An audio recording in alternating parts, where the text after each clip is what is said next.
Wait, I need Okay, permission. evening. Okay, cool. Good evening, everyone.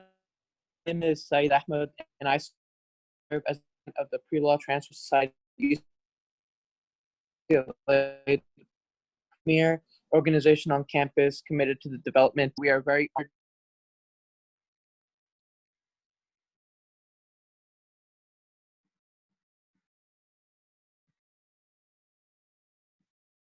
Middle Eastern affairs.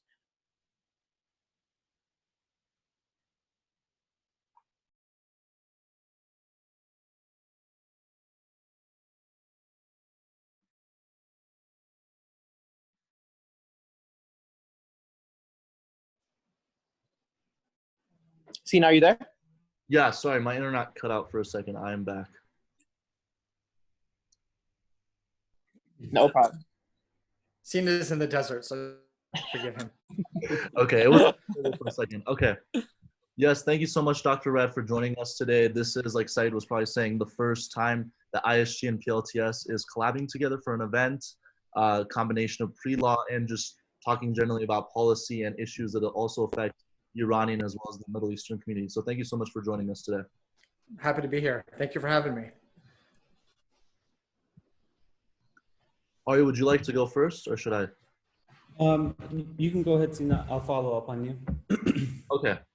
So the very first question I want to start for you, Dr. Radd, is regarding your Middle Eastern background. How would you say your Middle Eastern background has informed your legal career? Okay, so there's my professional legal career for my time as a lawyer, which I did briefly, but having come from a country that has a history of the absence of rule of law and of weak democratic institutions, I gained an appreciation for what it means to study a system and live in a country that has the opposite of that, very strong legal institutions and protections for the rule of law. And the motivation when I got to law school was learning about not just the theory, but the application of American law and other kinds of law. And I had an appreciation for a system that's functional or more functional than what I was used to. And when I went back to get my PhD and I really began to look at comparative law in the Middle East, I got a very good understanding of that it's much more complicated than that. It's not that the Middle East or certain cultures lack legal traditions and institutions. They have very strong ones, in fact. But it's their leadership that oftentimes covers up these legal institutions, and it makes them into these sort of dysfunctional things that they are.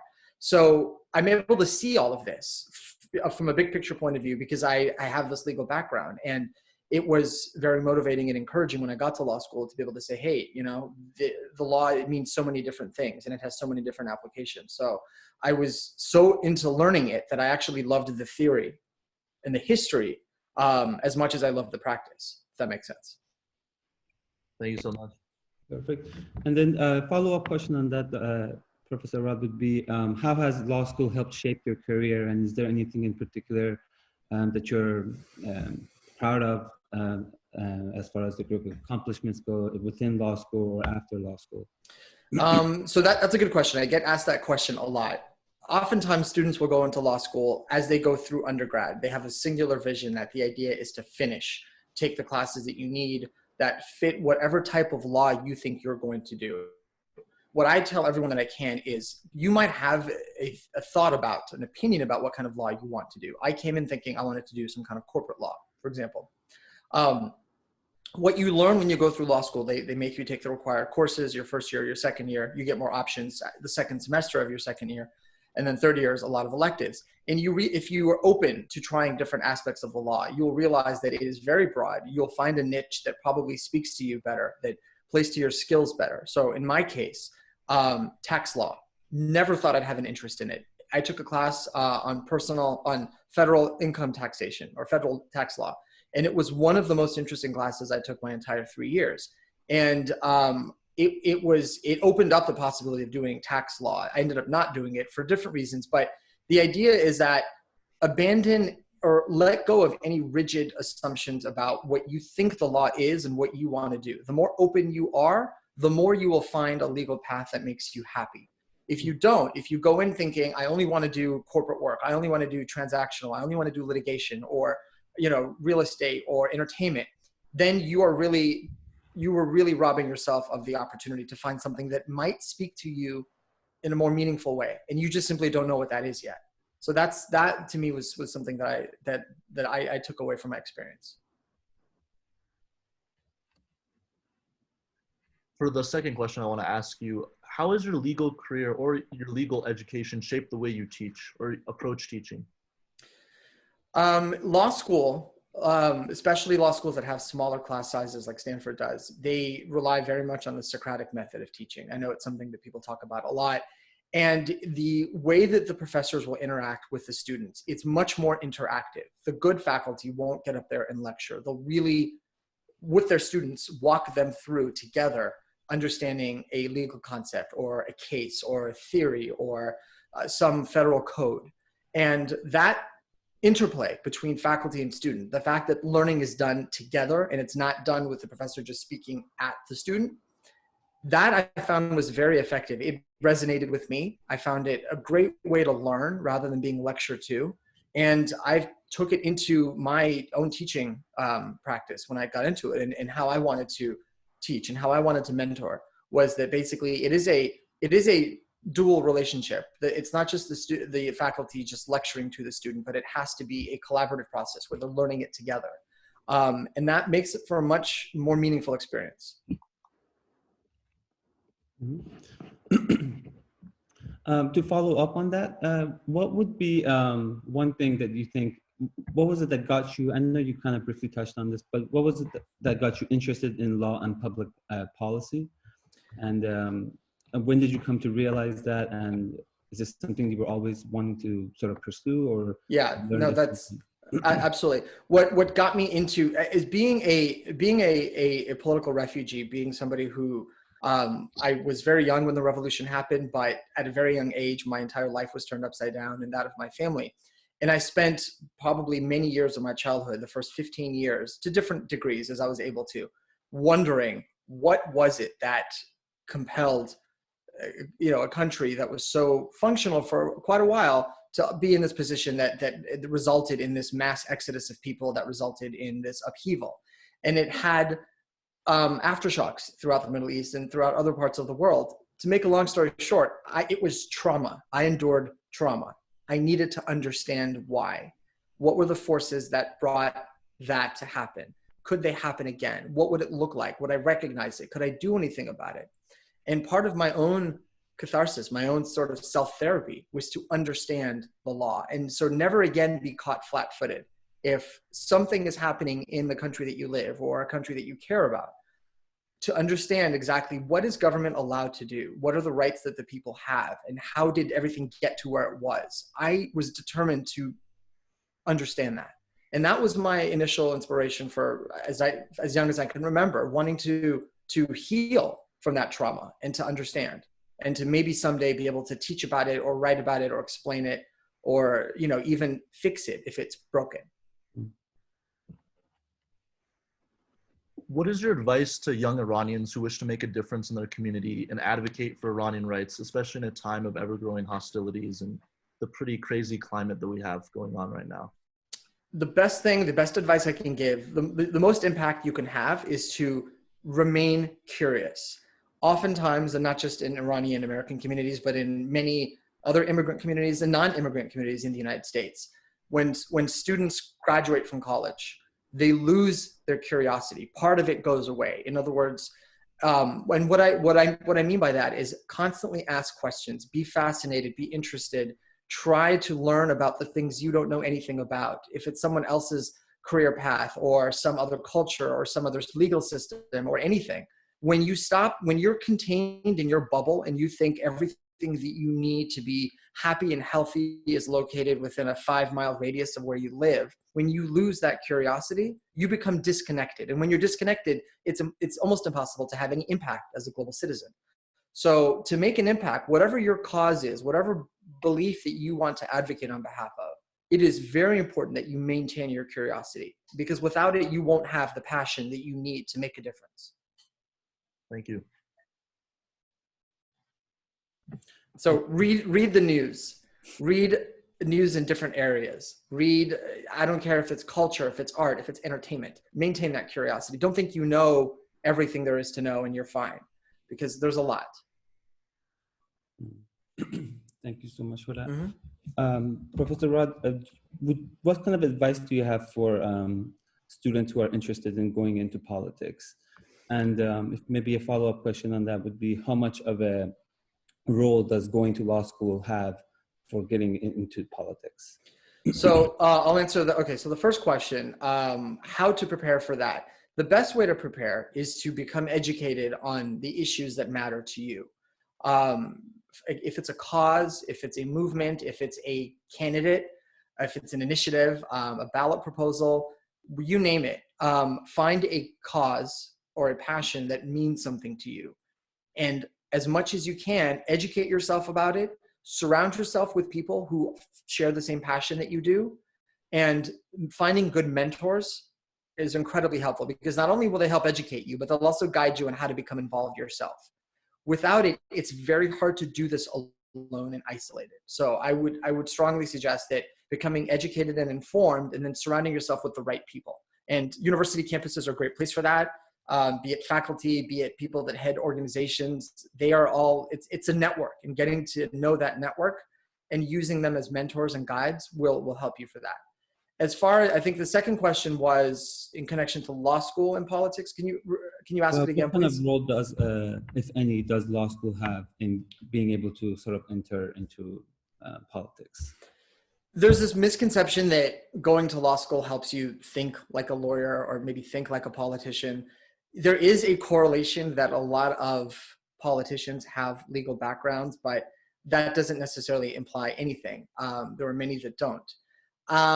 The only extent that, and law school is like any graduate school, it can help you get into politics if you take the right courses, or you go to the right, you join the right programs or organizations while you're a student that are politically active and politically aware. If you don't do those things, if you, let's say you join the business law society, or you join the entertainment law society, or the sports law society, which are all great things, but it's difficult to open yourself up to making the political networks and the connections that you need to actually get into that arena. So the best way to do that is to do things like, the pro bono clinics, or the ones that do, human rights advocacy, or international law, or amnesty, or things of that nature. Those that are very sort of politically focused. Then and only then will law school be useful. If you don't do those things and only take the traditional path, it's not that you won't engage into politics or find it helpful. It becomes more difficult because you miss out on the networking opportunity. Thank you so much. Mm-hmm. I know that in addition to being an expert, of course, on the Middle East and Iran and policy in that region, you also, of course, do lecturing on international studies in general in the Global Studies Department here at UCLA. And with that, I want to ask you, how do you foresee the future of international relations and law? Students who have taken my international class know, and I halfway joke about this. The first thing I say on the first day of lecture is that there is no such thing as international law. It's a fiction that we want very much to exist, but it doesn't, because to say that there's an international legal standard means that you need to get nations and states to agree and people within a country to agree, and they don't. So right now, international law, and I'm not being a cynic, I'm just being realistic, I don't see a future in it, especially as we see major countries like the United States pulling out of international treaties, agreements, accords. We see hyper-partisan, conflict across different areas, especially cyber warfare, misinformation, disinformation campaigns. There's no law that can govern or police or regulate any of this. We can't even do it internally in the United States. It's that difficult. So it'll be a while before we understand this new system that we're in, especially where through the power of the internet, ideas and legal traditions can be upended overnight.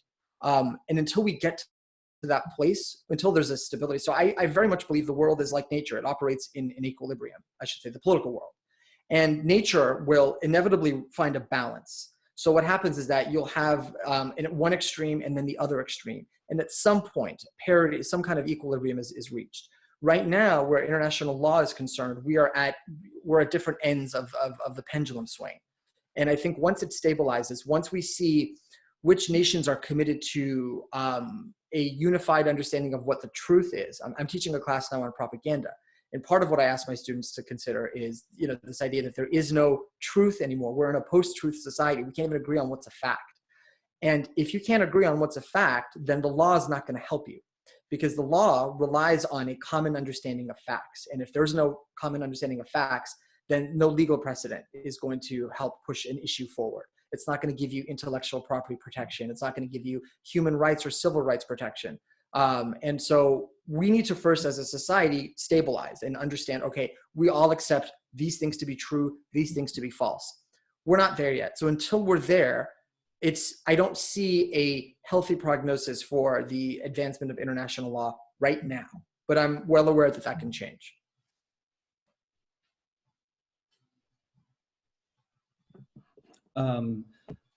Sina, I'm going to transition over to some questions about COVID-19 related questions. So my first thing is going to be, what sort of changes do you think will take place or should take place in response to what happened with the coronavirus? Changes in what area? Changes within politics. What sort of policy changes should? Well, in domestic politics, it's going to force countries to come up with sort of advanced modeling and forecasting approaches to better understand how a democracy, a system can function when a pandemic hits. And we don't have those in place yet. We think we do, but obviously we don't. Some states are better equipped to handle this than the federal government. So a pandemic like this reveals the deficiencies in an existing system. That's on the domestic level, right? We need a cohesive plan from the top down, so from the federal government on down, that will allow states, cities, localities to know what to do. Right now, we're missing that. So that is something that will change. I think that they will, after this is over, and there's studies done on this, just like after 9/11, you saw studies on how to address extremism and things of that nature. Internationally, it's a whole different issue, because what we're seeing internationally are slowly, the major powers are pointing fingers at one another, accusing them of either being complicit in the start of this pandemic, the cause of it, or the management or lack of the management of it. We see, the Chinese trying to take advantage of the situation. We see the Americans blaming the Chinese, the Russians, getting involved, countries getting what they can out of this by deflecting and trying to create misinformation. So I don't see any international cooperation, especially with the World Health Organization under attack by some of the major powers. So I think that there's an absence of global leadership for now. And what this will do when this is done is a global health leadership circle of some kind will emerge. I don't know what countries will be in it. I have a feeling countries that have handled this very well, the South Koreans, for example, some of the European states, I look at Germany as one example, will emerge as major power brokers in a sort of in a political health consortium of some kind. Sadly, I don't know where the United States will fall into that. I don't know where the Chinese or the Russians will fall into that. They will want to be players in this, but for now, it's the countries that have taken the lead and have effectively managed the outbreak in their localities that I think will emerge. But there won't be a global consensus, and that's going to be obvious for a while. All right, I think you can continue with any other COVID questions you have, just to keep the theme Sure. continuing. So my next one would be, is there going to be any sort of new legal professions available after the COVID-19 that's sort of like new areas in law that are going to be developed because of the COVID-19? Do you see anything like that taking place? I don't know if there'll be new areas, but I think there'll be a need for some existing areas that are maybe underserved. Regulatory law, compliance law, healthcare, understanding, for example, how cities, municipalities can operate under a crisis situation, what their rights are, what the laws are. So I think that that legal skills that center around those, so we're talking governance, compliance, healthcare, clearly that's going to be an important need that has to be filled. And I think that is one that we'll see a rise of. And especially now, we have to think of what will a post-COVID society look like. There was a great article in the Atlantic today that talked about what we can expect on all sorts of levels. What will movie theaters look like? What will sporting events look like? What will live music look like? What will restaurants look like? We all inherently take a risk when we will go into these places when they open up. Today, President Trump talked about almost demanding that people go back to houses of worship, saying that churches and other houses of worship should be opened up. When we as citizens go into those places, we're taking an inherent risk. There's something in the law called assumption of risk. I go into a crowded theater assuming the risk that I might get sick from somebody who is there who isn't aware or is aware that they're sick. Does the theater have any responsibility or liability in keeping sort of social distancing measures in place? Do sporting events, do universities, classes, all of these things?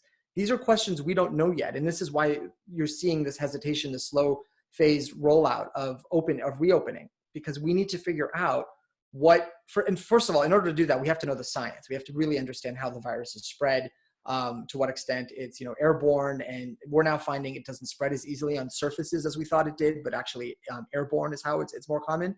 What does that mean in terms of how offices are designed, how public gathering spaces, how schools, how organizations are designed, and who's legally responsible? If I trust you, if I go into your building and I trust that you have adequately ventilated or designed entry and exit points and seating, what if I get sick? At some point it is my risk to go into your building, but I'm also relying on you to take measures to keep it safe. So I bring this up because these are all new legal liabilities and legal questions that we'll have to tackle. And that means everything from urban planning to industrial design and architecture. So these are all areas that have to comply with new laws that will have to be written, and lawyers will have to help write them. And then my final question would be, with the battle that we have between sort of, you have freedom on one hand and security on the other, and there's this divide between people who are say that their rights are being taken away because they have to stay home and quarantine, and there's others who are saying it's okay, we should give up some of our security so that some of our freedom so we could be more safe.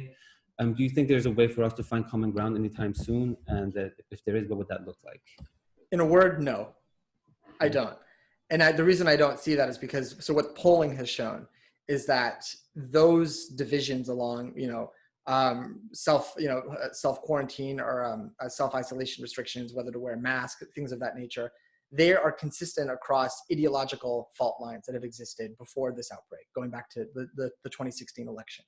There are those that believe that this is overblown, that it's, there's a sinister conspiratorial component to this. There are those who believe that it's a means of certain segments of the population controlling another segment. This conspiracy-minded thinking is going to persist because it existed before COVID and it's going to exist after.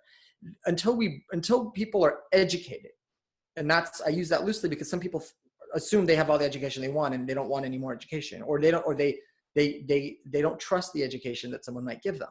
So you're going to have this divide. I don't see that happening. And that's why I see it being a patchwork of states, cities, municipalities making these decisions rather than a collective federal decision, because there is no unity on this issue, as evidenced by the president's comments today about opening up houses of worship. There was a lot of pushback, and people said, we're not comfortable with that. So it doesn't make you any less of a religious or spiritual person if you don't want to go back to a house of worship. It means that your concern is about health, not about faith. Thank you so much. Mm-hmm. With this question, I want to go back to more of your own personal background. Why would you say you transitioned to teaching? What kind of pushed you to leave working in the legal profession and take on more of a lecturer/teaching role? The two big catalysts for me, when I first got to law school, it was the fall of 2000, and a few months after I started, I was in my constitutional law class, I'll never forget, and it was the 2000 presidential election. And it was the Bush-Gore election, the one that resulted in a recount, where the Supreme Court ultimately made a decision on whether the Florida recount should move forward. And I had spent my years as a political science student at UCLA as an undergrad, a fondness, a reverence for the Supreme Court. It's one of those institutions that as an Iranian, I didn't see in my home country, that I see missing in many other countries. And so I admired its independence, its ability to resolve deadlocks between the two branches of government. Basically, this idea of judicial review and judicial independence. That was shattered in the 2000 Supreme Court case, the Bush v. Gore case, because I saw a court that became very activist and involved and took a side. So a lot of the romance, a lot of the allure of the objectivity of the law for me was shattered, and the reality of politics hit me. And then it was less than a year after that when 9/11 happened. And to be on a college campus, a place like Stanford that's very politically active, we all felt it. We felt it to different degrees. And waking up in the morning, watching the news and seeing planes hit the towers and seeing them come down, it was. And then what does the world look like now? Everything that what's our personal safety like? What is anything going to look like? And it really, for a lot of us that were in some kind of a torpor, it pulled us out. Myself in particular. And I decided, this is something that I need to understand. This is why I was interested in the law, was to understand political systems of certain countries, of certain legal systems, and look what it can do if it's left unchecked. Look what it can do if it's not anticipated, if risk assessment is not done ahead of time. It can, not only did it drive me out of my home country, but now it has a chance to kill me in my new adopted country. So for me, it was just a very personal and spiritual decision to realize this is where I have to go. I have to go in this direction of understanding this. And so after law school, I had, even though I had lined up a corporate job, I applied for the CIA. I wanted to become an analyst. And I wanted to go into government and do something that was a way of sort of contributing to this and helping to understand. For various reasons that I didn't go forward with that. I received an offer, but it was not for the analyst side. It was to be a operative, which I was not ready to do. But the call, the allure of going in and sort of helping to understand and helping to educate, that stayed with me. Or did you have any questions to ask, or should I continue? No, Sina. I'm sorry, I broke up there. I asked Arya if he had any questions, but I believe you're done with all your questions? Yeah. Okay. For the next one, I want to see if you could go back and change anything in the pursuit of your career, what would it be? If I were to go back and change anything, I wouldn't be here talking to you. I am grateful that I get to do this. I'm grateful for every day that I get to wake up and I get to be an educator, that I get to be an advocate, that I get to be a mentor. If I were to change anything that I've done, it would have led me down a different path. So even though there were setbacks, there were some real personal hardships, I wouldn't change any of it, because the fact that I get to do this right now brings me a lot of fulfillment. Does that make sense? Yes, thank you so much. And that's why I want to tell people that don't regret. You can learn from a past decision. You may even call it a mistake if you want to, but regret doesn't do anything, because everything brought you to where you're supposed to be. I had, 2 career changes, almost 2, I should say. And they happened in my mid-30s. So I couldn't have anticipated that, but I don't regret the path that took me there. I just had to be patient. Thank you. And if you could present one piece of advice to students who are interested in a career in law and or international relations, what would it be? How can we go about securing a career, just furthering our knowledge now? What's the best thing that we could do? Well, there's the basic fundamental stuff, like where you go to law school, and that part. And to that, I want to mention this. Coming from a community that values its proximity to being near family, I understand, I know many Iranians in LA and many different other cultures want to be near family, and that's important to them, and I respect that. To those students and anyone else, I would say, go to the best law school you get into, regardless of its location, regardless of its cost, because those are intangibles that you will recoup if it means something to you. Now, if you intend to not pursue a career in the law or something legal related, that's a whole other issue. If you just want a graduate degree because you want one, that's perfectly fine. No shame in that. But if you're going to do this and you want to get the most out of it, you work hard to apply to the best school you can and get into the best one you can. Geography be damned. And as far as cost is concerned, it shouldn't, because if you'll have one regret, it's that you didn't go to the place that was a better fit, or you didn't go to the stronger program that could have landed you a better internship or a better clerkship or a better associate position or a better networking opportunity. Those chances you won't get again. So that is, if to the extent that there might be any regret, that's the one you want to avoid. I should have, why did I turn that place down? So that's the first thing. And then the second thing is to, well,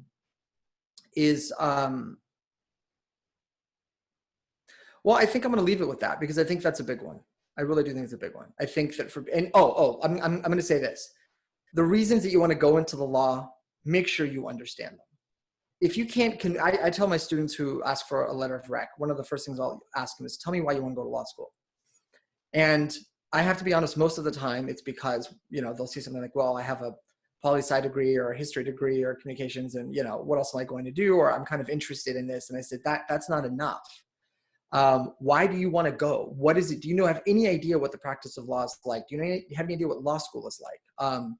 And I say, if you can't convince me, how can I convincingly write a letter on your behalf saying that you really want to do this?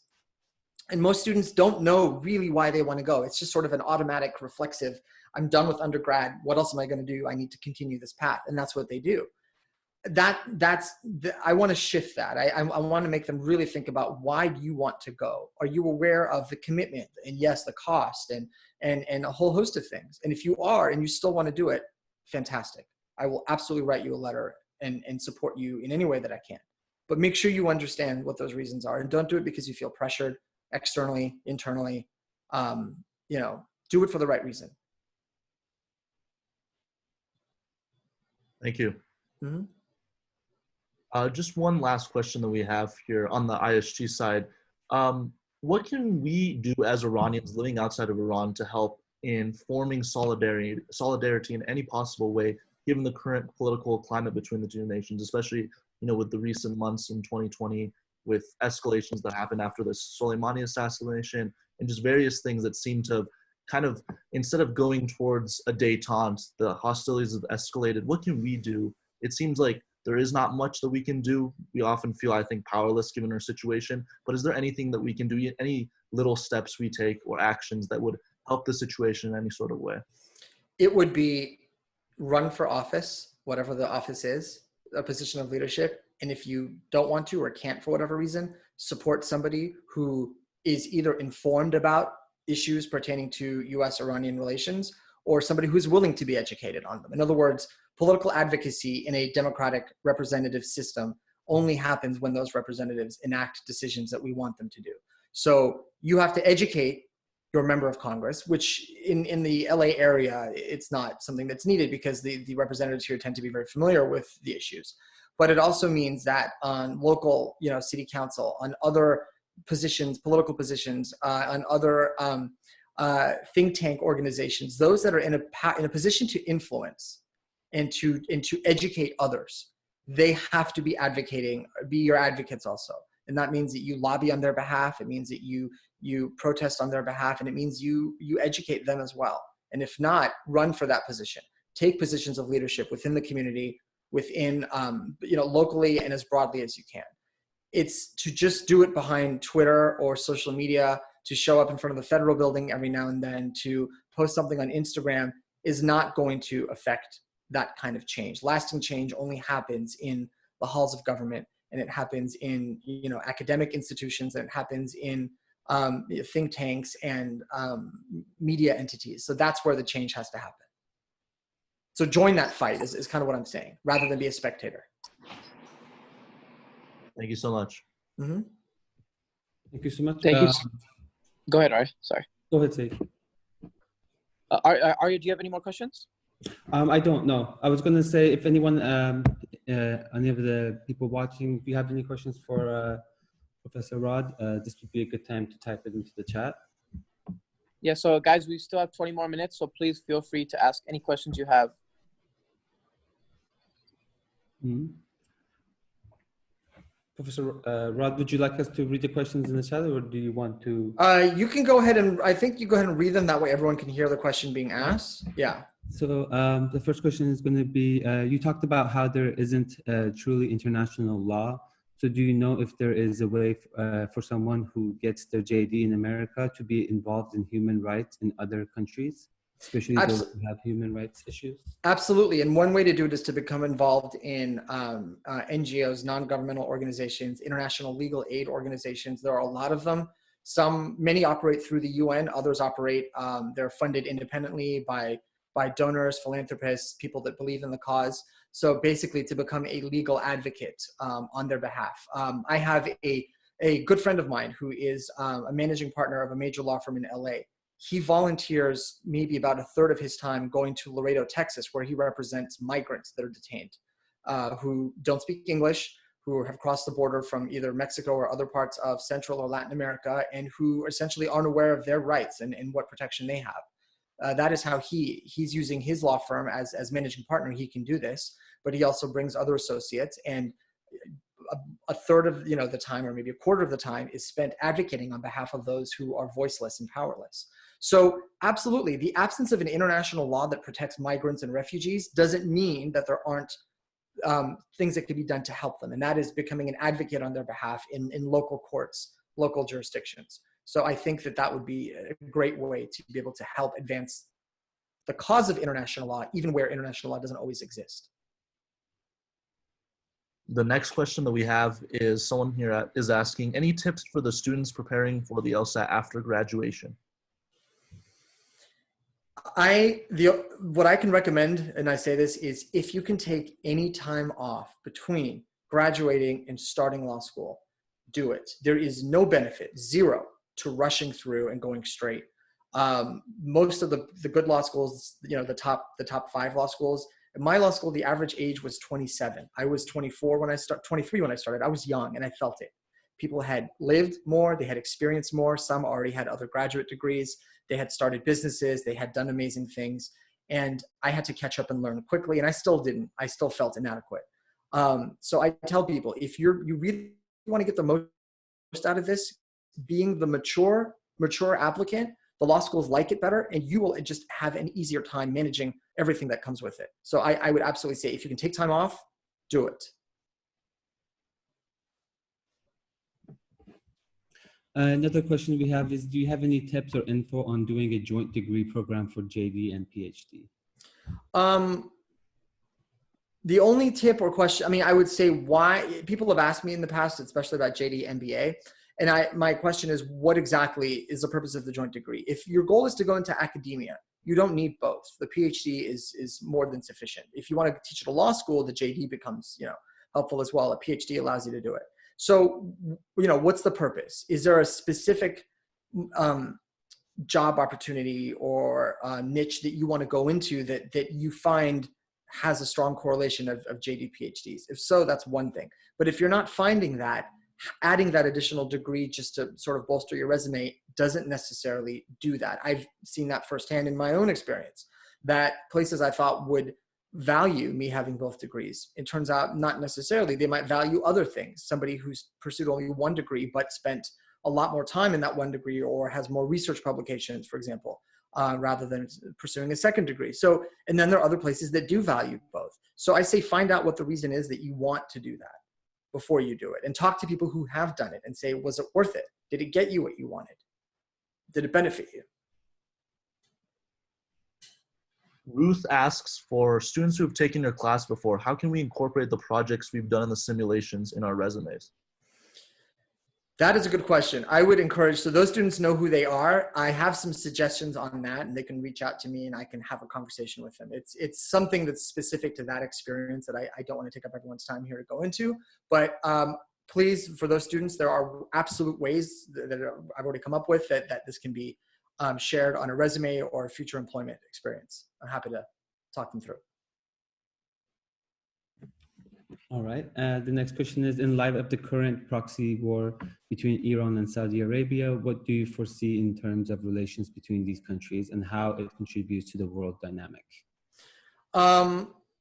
So really the proxy war is a sort of a religious proxy war between Sunni and Shia.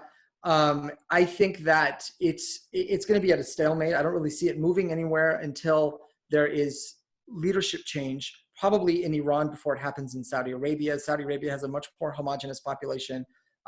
They're much better in control of the population than in Iran, where there are diversity of views. Even though Shia Islam is the dominant faith in Iran, Persians as an ethnicity are less than 3/4 of the population. So there is a greater diversity in Iran, and that makes for differences in opinion, differences in culture and in religious observance. And I think that we're more likely to see some minor leadership change in Iran. And that's a prerequisite for any thawing or détente between Saudi Arabia and Iran. Because in the meantime, each country benefits off of the aggressive posturing towards the other. Regarding your lecturer path, since you've decided to teach and mentor students at the university level, what was your favorite class to teach?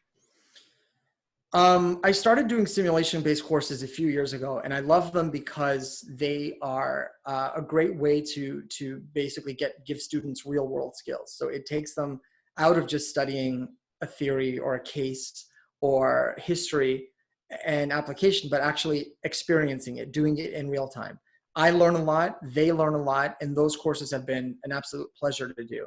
So there's a few that I've done. That one where we did we simulated a human rights, international human rights law or international criminal law case where we put the Assad regime of Syria on trial for the chemical weapons attack that took place in 2018.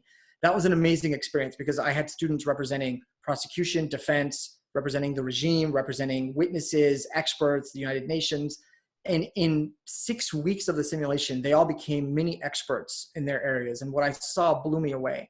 And it's a testament not to me, it's a testament to students that when you motivate them, when you give them the tools, and when you teach at their level in a way that they can actually fully implement, it's been the most amazing experience ever.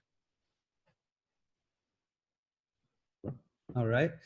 The next question is, do you believe the US should go back into the Iran nuclear deal? What are the pros and cons associated with this Obama era deal? I was an advocate of the deal because I always believed a bad deal is better than no deal. An absence of a deal of any kind, zero transparency, zero international monitoring, created a situation where you had at any moment states like Saudi Arabia or Israel were threatening to launch, unilateral attacks of their own. Does this mean that I trust the Iranian regime to abide by the conditions and the safeguards in the JCPOA, the Iran deal? Not at all.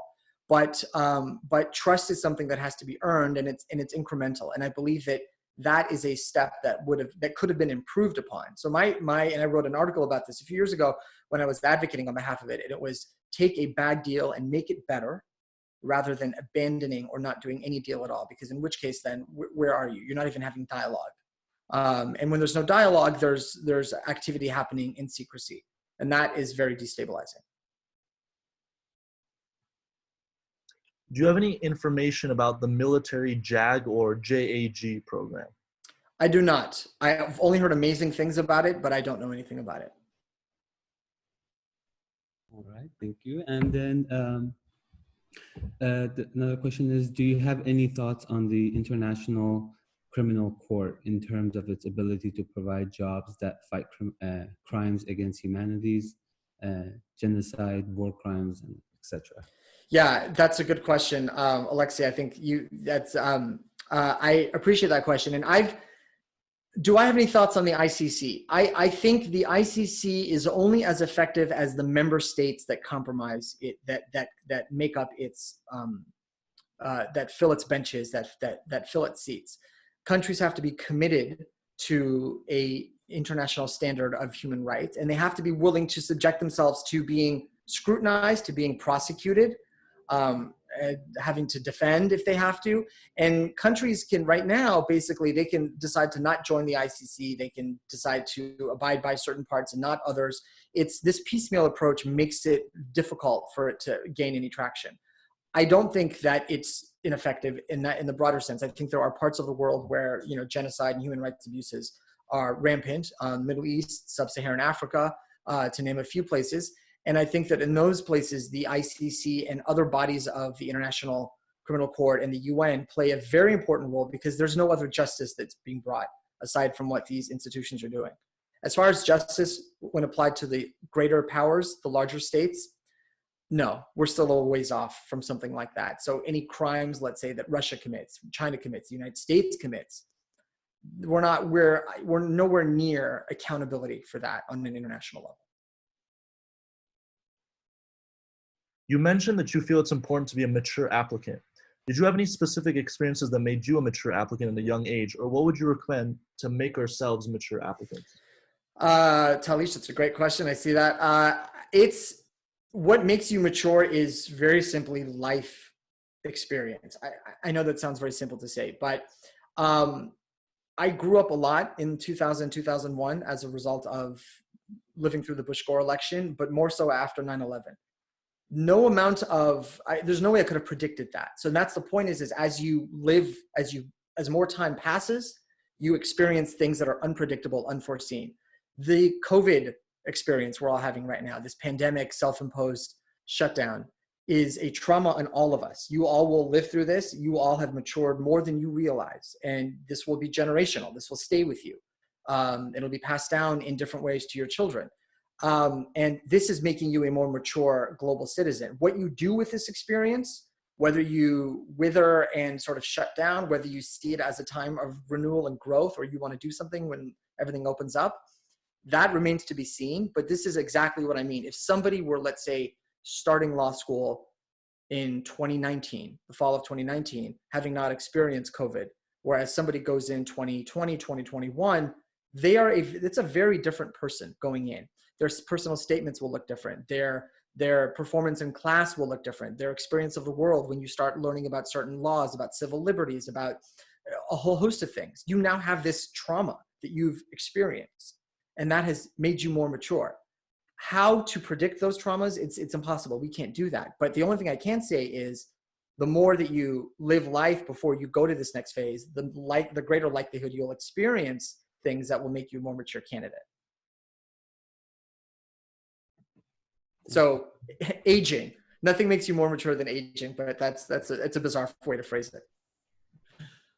Thank you so much. Mm-hmm. Another question is, how should law students balance life and school properly, in your opinion? Find a passion, find a hobby, find something that is a creative outlet. Law school doesn't by itself offer a lot of creative outlets. And people tell me I don't have a creative outlet, and I just shake my head. Yes, you do. There is something. I don't care what it is, but find something that will be your escape.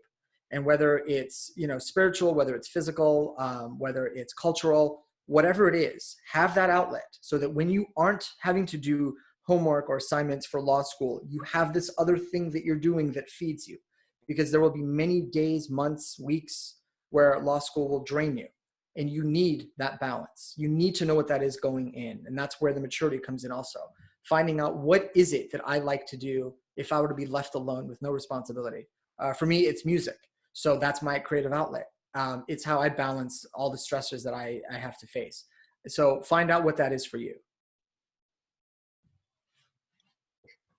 Said asks, what do you believe will come from the current negotiations taking place between the Taliban and the United States? Do you believe this is a step to lasting peace or another failed endeavor regarding the war in Afghanistan? I don't believe anything will happen as a result of this. I think you look at the horrific incident last week where you had members of the Taliban went into a maternity ward in Afghanistan and started shooting at mothers who had just delivered and killed some of the infants as well. We're still a ways off. And I think that the absence of US global leadership on issues of peace and diplomacy have set us back. I don't anticipate anything until there's an administrative change. And this is not me being, anti-Trump or anything. It's the reality is that we have an administration that's has not put diplomacy as its focus.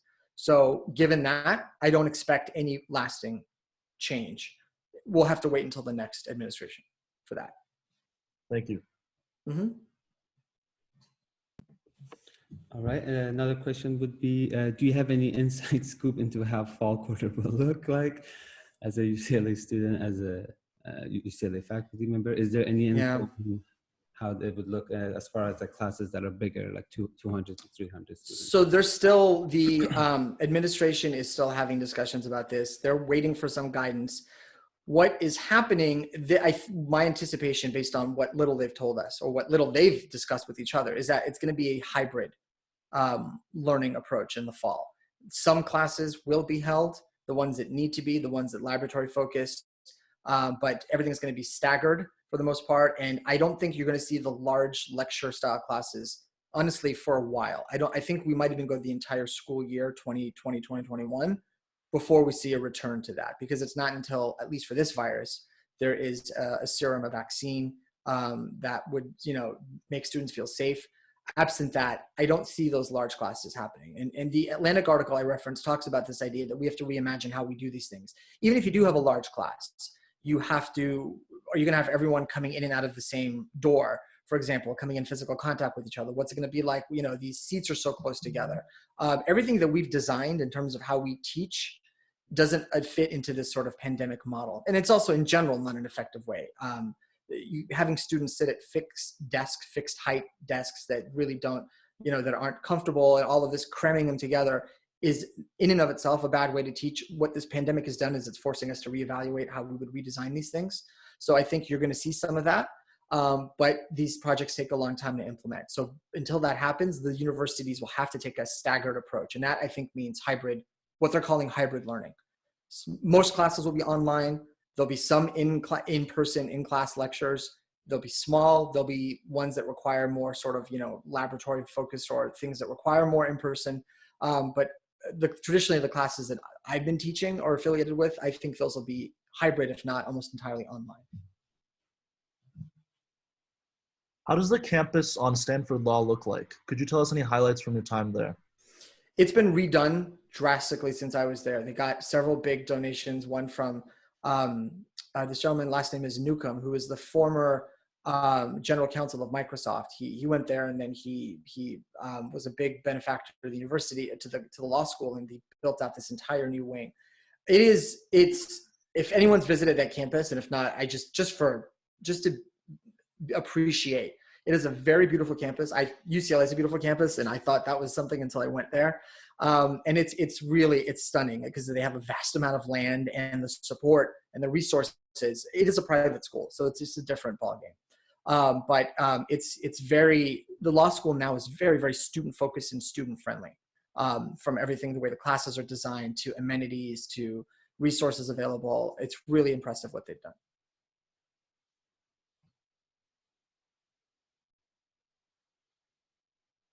Wait, Layla has a question. It says, not sure if this has been asked, but someone started law school. As someone starting law school in the fall, what advice would you give to a young Middle Eastern lawyer that you wish you got? Don't spend your time with other young Middle Eastern lawyers only. Get to know as many other types of lawyers as you can, especially those with different legal backgrounds or cultural backgrounds or different experiences, and from even different parts of this country. You learn a lot from them. You do. Especially lawyers from the South. They're very different. Law students from the South. They have a different view of the legal culture. And UCLA and other public schools are fantastic for that. They get that diversity, which is amazing. Could you tell us about any classes that you will be offering in fall quarter? So because of COVID, there have been severe cutbacks across campus. I have not been rehired for next year. So what I'm doing is I'm helping other faculty. I'm designing simulation courses for them. And I've given, and many have heard this sort of rant of mine. I know Layla's heard it, but it's regrettable that the way that the university is designed, they're all designed like this, is that you have administrators who do not have teaching experience making decisions on what's best for students. So they don't really want to hear from students what types of classes they want, what types of instruction they want. As a result, you get a very narrow view of things. So for example, political science, for the first time since I've known that department, going back to 1996, does not have somebody permanently teaching anything Middle East. Steve Spiegel was the last one. He is pretty much semi-retired now. And the person teaching his classes is going to be coming from from global studies. So political science has simply decided we don't want to offer a Middle East position to have anyone teach it. It's simply not what they're interested in. It doesn't matter that their students would want it. They've decided that they don't want to do that. And so, and the people that make these decisions are not talking to students. And well, let me take this back. They have told me to my face, they don't care what the students want. At the end of the day, the students will take whatever classes they have. And so that approach makes it very difficult for those of us that are interested in Middle East classes or classes that bring real world experiences to everybody. I was told by this is one of my favorite ones, the vice chair, so the head of the hiring committee at political science, when I said, I have this great simulation concept that I think the students would love. I don't even need to teach it. I can help other faculty with it. The response, and I'll never forget these words, that sounds really cool. As if I'm like some kind of boomer, right? That sounds really cool, but I don't think it belongs here. I think you might have better luck with that in public policy or somewhere else. And that's where I took it.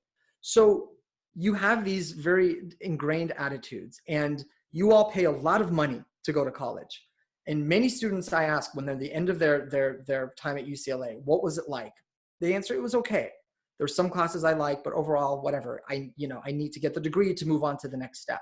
And that really makes me sad because it's supposed to be a time of amazing learning and growth. I want you to love your classes. I want you to love as many of them as you can. And if you don't, if this were a business, the leaders would have been fired. If consumers gave everything a 2-star review on Amazon or a 1-star review on Yelp, it would shut down. But at universities, this is tolerated because students students go along with it. They're complacent. Like, what can I do? I just want to get out of here so I can go to law school or med school or whatever. And so you all pay a lot of money, and it repeats every year for the next crop of students coming in. So that to me is sort of something that I regret. And if I could change, and I'm trying in my way to make that change happen, but that's something that so that's why I don't have anything on course for next year. All right. The next. Sorry to end on that down note there, but. Are we doing one more question, or should we just? Professor, would it be okay if we have one more question and then we just give some closing remarks? Sure, absolutely. Would you like to pick the question, Professor? I'll let you guys pick it if there's. I mean, I'm seeing Layla's being very sweet and here. Alexia, who's been asking some really good questions. She says, if someone wants to learn more about government and politics in the Middle East, but they know little as of now, where do they begin? On that note, what are your thoughts on the accuracy of the PBS show Frontline? So Alexia, thank you for asking that. It's interesting you mentioned Frontline because I use Frontline clips oftentimes in my classes. I think PBS does an amazing, amazing job of really objectively and accurately presenting the information. They get into the story. They put their reporters, I mean, literally on the front line, oftentimes of these conflict zones. And they're very, very effective. I think that is one way to do it. Another way to do it is to read periodicals and journals that are more accessible, that talk about these issues. Journals like the Atlantic, which I've mentioned several times. There are journalists on Twitter who I follow who are amazing at talking about this. If you're interested in, let's say, for example, Iran in particular, there is a amazing academic at the Carnegie Endowment. His name is Karim Sajapur. Unbelievable, brilliant, brilliant guy. And he just, not only does he write about this stuff, but he links and references others, and he's a great source of information. The New Yorker oftentimes has great pieces that cover the Middle East. So I think finding mainstream journals and media articles that cover this stuff, and what you'll find now is because everything has links within it, they'll link you to something else. And next thing you know, you're down this rabbit hole of information where you will come out 2 hours later, having learned a lot more, 2 hours and 4 articles later. And so that's what makes this very effective. So if you find the right journalistic source or the right journalist or academic to follow, they will inevitably guide you towards the next place you need to go. And you can learn a lot of organic knowledge that way. Okay, thank you so much, Professor Radd. We're very grateful to have you today. My pleasure. It was an excellent session, and you don't know how many people contacted us beforehand saying, we're glad you got Professor Radd to come on. He's one of the best professors here at UCLA. Thank you. Guys, I wanted to let you guys know, Professor Radd, he went to Stanford Law, so I'll tell you, he's humble, but he killed the LSAT. So if you guys want the best LSAT prep, and PLTS offers a membership for the LSAT. for LSAT prep companies, over 6 LSAT prep companies. We're working on the GRE as well. You can join us by Venmoing us at UCLA PLTS, $35 membership fee. We hope to have you all on, and we hope that Professor Radd, maybe once COVID goes down and things come back to normal, maybe we have you in person very soon. So thank you very Happy to much. do so. Yeah. Sounds like a plan. Does ISG want to make any announcements? I just want to see if Professor Radd, if it's okay with you, would you mind, is there any contact info that you'd be comfortable sharing? I'm sure maybe some of the participants, if they want to reach out. Yeah, absolutely. They're welcome to contact me at my UCLA address. It's benjamin.radd@ucla.edu. That'll be active. And then look me up on LinkedIn, because that will follow me regardless of where I go and what I'm doing. I can't recommend LinkedIn enough. I think it's a very effective way to maintain networking ties with faculty and others that you come across. And as you continue in your journey, you'll end up using it more than you realize. So I'd say definitely LinkedIn's a good way to go too. Thanks so much, Professor Radd.